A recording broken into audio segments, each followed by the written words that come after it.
ancient region of Burgundy, with over 1,000 years of viticultural history, is one of the world's most important areas for the production of the two classic grape varieties: Chardonnay for the production of white wine, and Pinot Noir for the production of red wine.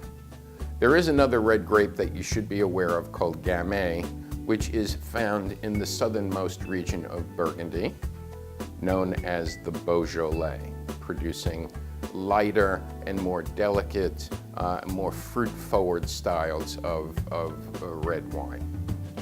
But in the north, in the Côte d'Or, the most expensive real estate for Pinot Noir exists.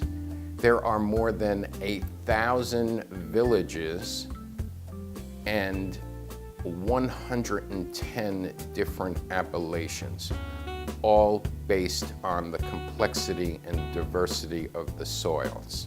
These are dry red wines, which make it an easy region to remember.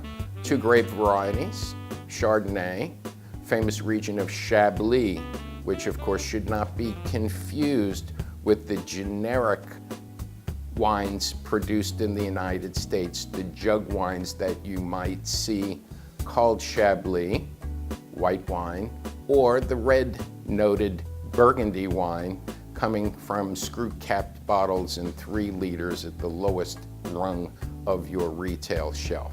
The great wines of Burgundy have elegance, complexity, richness, and surprisingly long evolutionary shelf lives.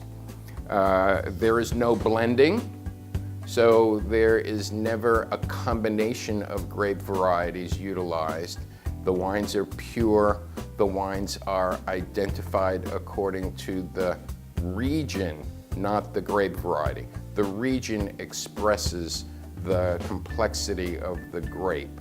And many of the famous villages, such as Gevrey-Chambertin or the famous Domaine de la Romanée-Conti, located in the town of Maury, these are some of the world's most coveted and sought after red wines, produced in infinitesimally small quantities.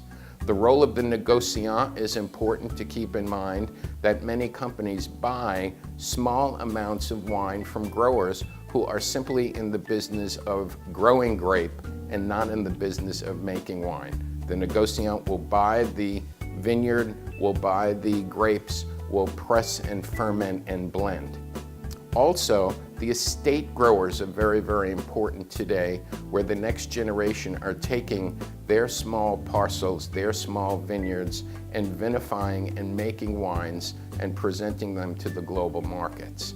The vintages are also challenging because of the weather conditions. This is a landlocked area, very, very far away from the maritime influences of other regions of France.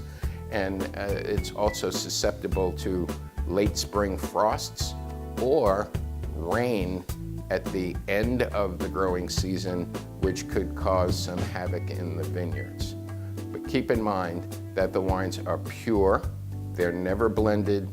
Chardonnay is the dominant white grape, and Pinot Noir is the dominant red grape for the great wines of Burgundy. And the Gamay grape, which today is representing a newly rediscovered vine grape, producing fine wines from the Beaujolais area. So now that you've learned about Burgundy, what do we have to sell?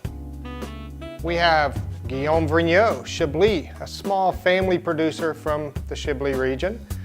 But we also have negociants, we have landowners, we have Gamay from the south of France.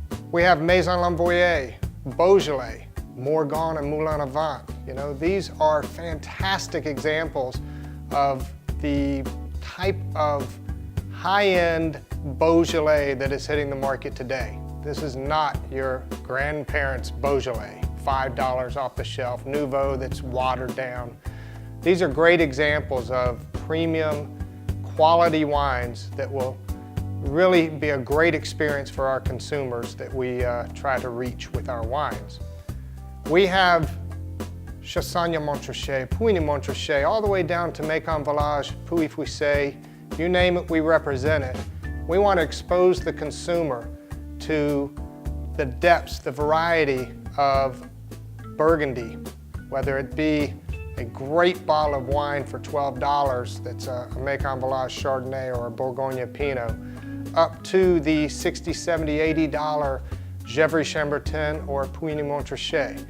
Just remember, we're thinking Pinot Noir, Chardonnay, and then Gamay from the south in the Beaujolais region. These are the wines we want to take to market, get exposure, and find a home for.